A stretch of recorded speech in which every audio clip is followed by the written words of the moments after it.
Tampokang ito ay rated SPG. Striktong patnubay at gabay ng magulang ang kailangan. Maaaring may masiselang tema, lengguwahe, karahasan, sexual, horror o droga na hindi angkop sa mga bata. Isang mapagpalang araw mga kapamilya and welcome back. Narito ang mga dapat nating pakaabangan sa FPJ's Batang Quiapo. Pero bago ang lahat, kung bago ka pa lamang sa aking channel, ay baka naman pwedeng makahingi ng isang like, share, at subscribe. Nag-aapoy ang galit ni Tanggol, isang pagtataksil ang mabubunyag, at isang bala ang babago sa lahat. Ang kanyang gustong malaman, ano nga ba ang totoo sa likod ng pagkamatay ni Bulldog, Thanos at Dulpo. Nagimbal si Tanggol nang matagpuan niyang duguan at wala ng buhay ang kanyang mga tropa, sina Bulldog, Thanos at Dulpo. Parang gumuho ang mundo niya sa harap ng kanyang mga mata. Sa sobrang galit at sakit, agad niyang hinarap si Enteng. Tinangkapan niyang barilin ito para lang malaman ang buong katotohanan kung bakit tila sila ina-set up sa gitna ng kanilang operasyon. Ngunit lingid sa kaalaman ni Tanggol, si Enteng mismo ang pumatay sa kanyang mga kaibigan. Mariing itinanggi ni Enteng ang lahat. Ipinaliwanag niyang posibleng na-set up sila dahil sa malaking pabuya na patong sa kanilang mga ulo. Pero para kay Tanggol, iisa lang ang wisala nito at walang iba kundi si Rigor. Nakatakas si Rigor sa kanilang sagupaan at doon mismo nangako si Tanggol sa kanyang sarili na gagawin niyang lahat para pagbayarin ang demonyong ito. Habang umiinit ang emosyon, biglang tumunog ang cellphone ni Enteng. Tahimik na pinagmasdan siya ni Ramon. May kakaibang kilos, may tinatagong takot. Sinagot ni Enteng ang tawag at alam niyang si Rigor yun.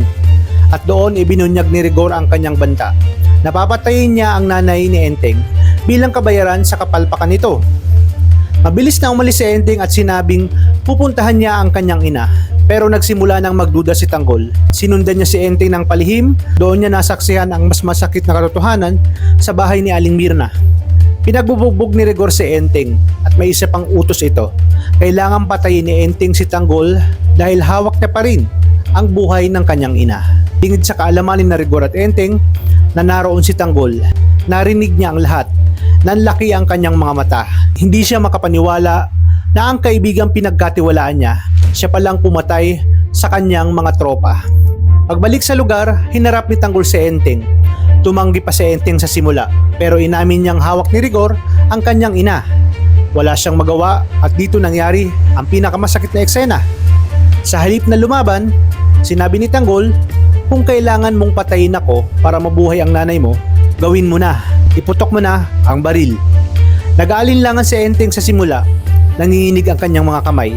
Sumigaw si Tanggol na itutok na ang baril sa kanya.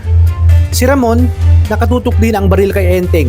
Handang gumante sakali may gawin ito sa kanyang anak. Sa huli napilitan si Enteng. Isang putok, tinamaan si Tanggol sa braso at dibdib.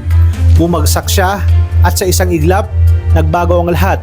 Naman pumayag si Ramon na mangyari yun. Kaya ginantihan niya ng putok itong si Enteng, dahilan kaya tuluyan nang namaalam ang traidor na ito.